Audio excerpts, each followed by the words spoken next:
Hello students, today we will read our fourth lesson from the diary of Anne Frank. So let's talk about Anne Frank. Who is she? Anne Frank was a little girl. She was born in Germany.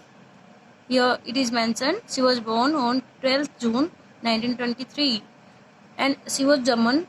अब इसके बारे में थोड़ा सा introduction जान लेते हैं। पहले इसने क्या किया बेटा, ये एक डायरी लिखती थी, जैसे हम लोग करते हैं ना कि अपनी कोई भी बात, अपना कोई भी एक्सपीरियंस मेंशन करने के लिए शाम को या रात को डायरी लिखते हैं।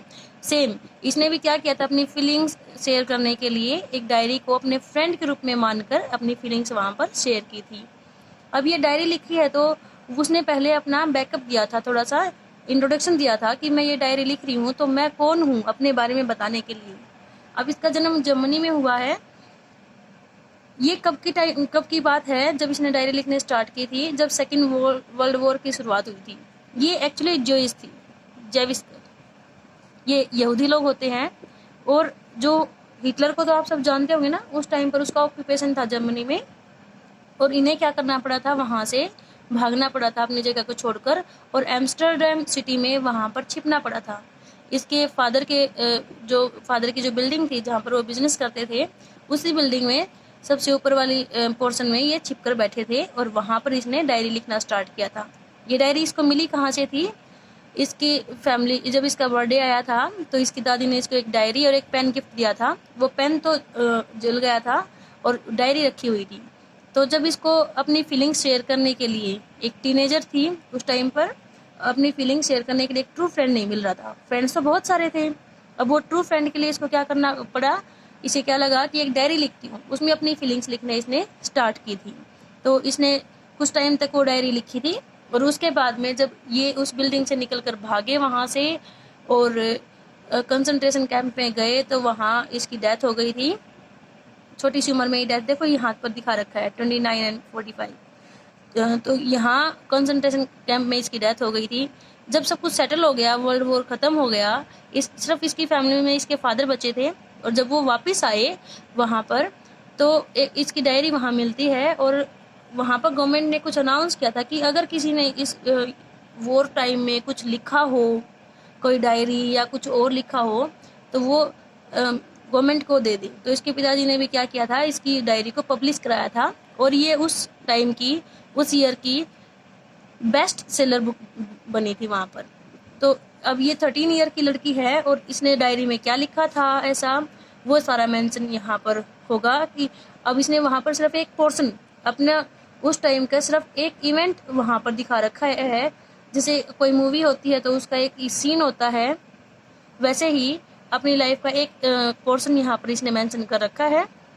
इसकी डायरी इतनी फेमस क्यों हुई थी, क्योंकि उस टाइम पर सोशल, इकोनॉमिक और पॉलिटिकल इश्यूज इसने सारे वहाँ पर इवेंट्स और कंडीशन सारी अपनी डायरी में शो की हुई थी, तो काफ़ी फेमस हो गई थी। ओके, तो ऐसा कुछ इसने विश किया था कि अगर मैं दिखूँ तो कैसी दिखूँ। ये उसकी एनी फ्रैंक की फोटो है। So let's start.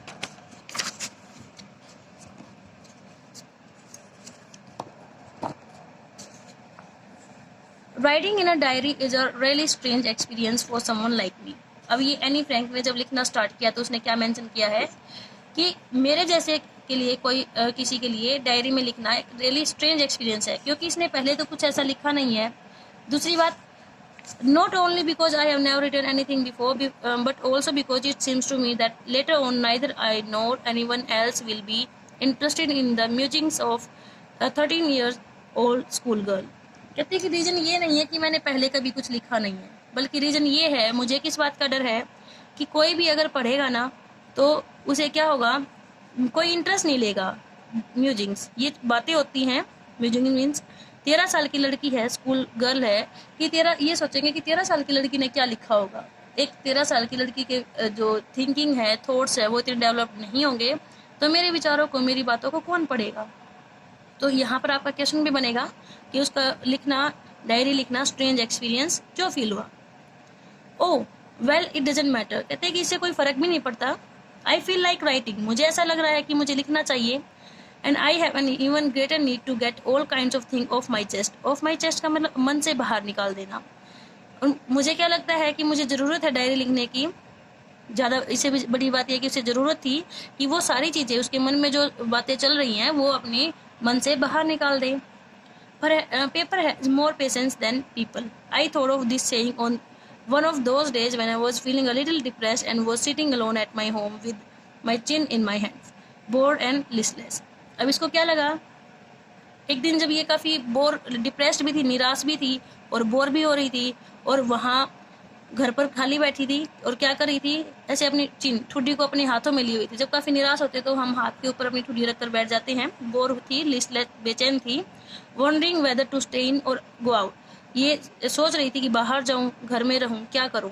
तो इसके दिमाग में क्या बात आई, that paper has more patience than people, कि जो पेपर है ना उसमें ज़्यादा धैर्य होता है, सब्र होता है लोगों में।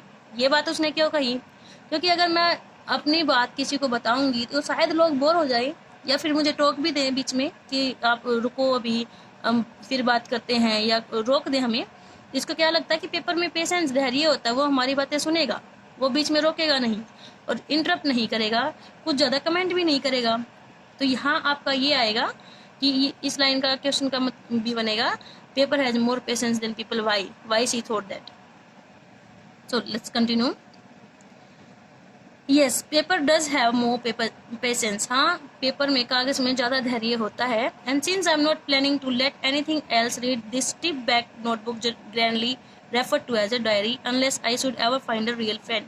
It probably won't make a bit of difference. और ये क्या कह रही है कि हाँ, धैर्य तो होता है, और क्योंकि मैं क्या प्लानिंग कर रही हूँ कि कोई मेरी डायरी को, इस स्टिप बैक, वो जो इसका जो मोटी से कवर की जो बुक है, नोटबुक के जैसे, जिसको हम डायरी बुलाते हैं, वो हम किसी को पढ़ने भी नहीं दूंगी। और जब कब तक मैं इसको लिखूंगी, I should never ever find a real friend, कि अगर मुझे कोई असली फ्रेंड नहीं मिला। अब उसके पास ऐसा नहीं कि फ्रेंड्स नहीं थे, अकेली थी, फ्रेंड्स तो थे, बट रियल फ्रेंड नहीं था जिसे वो अपनी फीलिंग्स शेयर कर सके, अपने सीक्रेट्स बता सके। और कहते इससे कोई थोड़ा सा फर्क भी नहीं पड़ेगा। Now I am back to the point that prompted me to keep a diary in the first place. I don't have a friend. अब वापस पॉइंट पर आ रही है कि मैं वो पॉइंट बताना चाह रही हूँ कि मैंने डायरी को ही क्यों प्रेफर किया।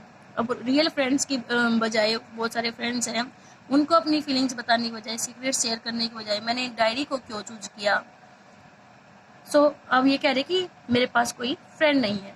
Let me put it more clearly, और चलो इस बात को और ज़्यादा क्लियर करते हैं कि फ्रेंड नहीं है, ये क्या बात हुई। Since no one will believe that a 13-year-old girl is completely alone in the world, and I am not. कह रहे कि हालांकि कोई ये यकीन करेगा नहीं कि 13 साल की लड़की दुनिया में बिल्कुल अकेली है, और मैं हूँ भी नहीं। अब ये कौन मानेगा कि छोटी लड़की, उसके कोई फ्रेंड नहीं है जिसे वो बात कर सके। I have loving parents and a 16-year-old sister, and there are about 30 people I can call friends. कहते कि बड़े प्यारे से पेरेंट्स हैं मेरे, 16 साल की एक बहन है, और तकरीबन 30 आदमी हैं जिनको मैं फ्रेंड बुला सकती हूँ। I have a family, loving aunts and good home. अब एक अच्छा परिवार है मेरा, प्यारी चाची हैं और अच्छा घर है। No, on the surface I seem to have everything. कहते कि ऊपरी सतह पर तो ऐसा लग रहा है कि जैसे मेरे पास सब कुछ है, except my one true friend. क्या नहीं है मेरे पास? एक सच्चा दोस्त नहीं है, बाकी सब तो है। All I think about when I am with friends is having a good time. जो मैं सोचती हूँ वो क्या है कि जब मैं फ्रेंड्स के साथ में होती हूँ तो समय तो अच्छा गुजरता है मेरा। I can't bring myself to talk about anything but ordinary everyday things. पर दिक्कत क्या होती है कि जो रोजाना की बातें होती है ना, उसके अलावा जो एक नॉर्मल बातें होती है, साधारण बातें होती है रोज की, उनके अलावा कुछ और मैं बोल नहीं पाती, शेयर नहीं कर पाती। We don't seem to be able to get any closer and that's the problem. और कह रहे कि ऐसा नहीं लगता कि मैं किसी के साथ में क्लोज हो पाऊंगी, किसी के नजदीक जा पाऊंगी, अपनी बातें शेयर कर पाऊंगी। बट क्या है, दैट्स द प्रॉब्लम, यही दिक्कत है मेरी। May be it's my fault. कह रही कि शायद मेरी ही प्रॉब्लम हो कि मैं किसी से अपनी बातें शेयर नहीं कर पा रही हूँ। That we don't confide in each other. Very important word, confide, किसी और में यकीन करना, कि ये शायद मेरा फॉल्ट हो कि मैं फ्रेंड्स के साथ में एक दूसरे में यकीन नहीं कर पाते हैं हम। In any case that is just how things are. और बस मेरे साथ तो कुछ ऐसा ही है। And unfortunately there are not liable to change. और दुर्भाग्य की बात तो ये है कि ये चीज़ें बदलेंगी नहीं। मैं जैसी हूँ मैं तो वैसे ही रहूँगी। मैं किसी में यकीन नहीं कर पा रही हूँ तो अब मैं क्या करूँ, ऐसे ही रहूँगी मैं तो। This is why I have started the diary. Reason, इसीलिए ये रीजन दिया है कि मैंने डायरी लिखना शुरू किया है। इसको फ्रेंड की कमी महसूस हो रही थी तो इसने डायरी लिखना शुरू कर दिया।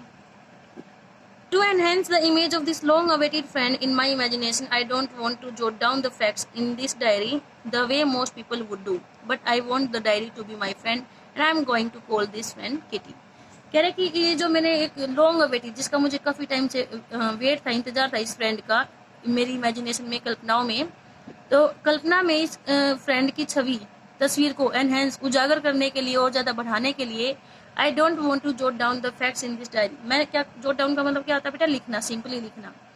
तो मैं बस और लोगों के जैसे जो लोग करते हैं कि रोज की बातें लिख देते हैं डेली की, वो ऐसा कुछ मैं लिखना नहीं चाहती।